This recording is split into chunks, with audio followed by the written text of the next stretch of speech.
They say loneliness expresses the pain of being alone, and solitude expresses the glory of being alone. Loneliness is a feeling many of us know all too well. It's that hollow, aching void that lingers, a sense of isolation that persists even in a crowded room. It's a state of mind where we feel disconnected and unseen. And one author puts it beautifully when he says, loneliness is the most desolate word in all human language. It's capable of hurling the heaviest weights the heart can endure. It plays no favorite, yields no mercy, refuses all bargains. Crowds only makes it worse. Activity simply drives it deeper. Tears falls from our eyes and groans falls from our lips as loneliness, the uninvited guest of the soul, arrives at dusk and stays for dinner. So what are the symptoms of loneliness?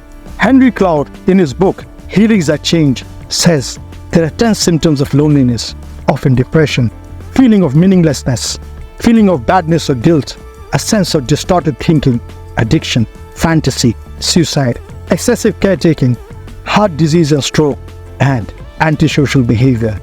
Loneliness is not just a unique malady, but a universal reality.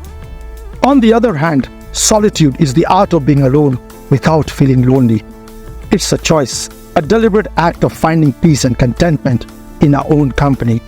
While the symptoms of loneliness can be overwhelming and detrimental to our well-being, it's important to recognize that being alone doesn't always have to feel this way. In fact, solitude offers a contrasting experience that can be profoundly enriching. Solitude, when embraced, offers profound benefits for mental and physical well-being. It enhances creativity, concentration, and emotional regulation, fostering self-awareness and reducing stress. Physically, it improves sleep quality, bolsters the immune system, and promotes relaxation. Solitude boosts personal productivity and independence, leading to a balanced social life and stronger, more emphatic relationships. It also provides a space for mindfulness and meditation, fostering inner peace and spiritual growth, and allows for effective goal setting and personal achievement. Embracing solitude is essential for personal development, creativity, and overall fulfillment. So what are the causes of loneliness? The causes of loneliness are complex. It can stem from social isolation, the loss of a loved one, or the absence of meaningful connections. Social media, designed to connect us, often has the opposite effect. The curated highlights we see on platforms like Instagram and Facebook can lead to a constant cycle of comparison.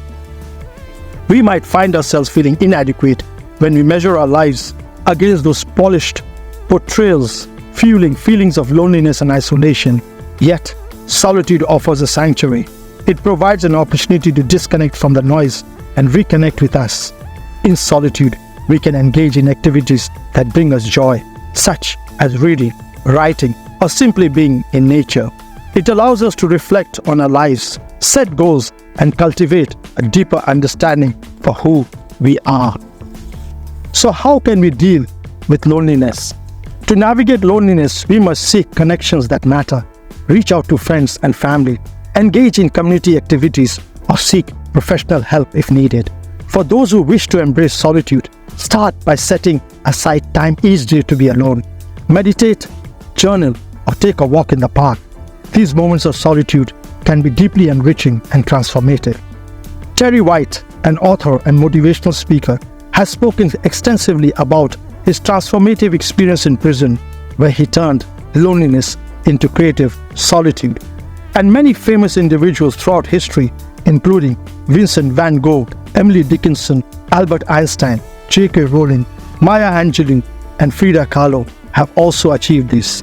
Despite experiencing isolation, they channeled their emotions and experiences into their respective fields, whether it be art, literature, or science.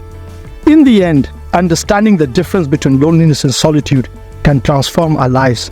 Loneliness is a challenge we can face with the support of others, while solitude is a sanctuary for self-discovery.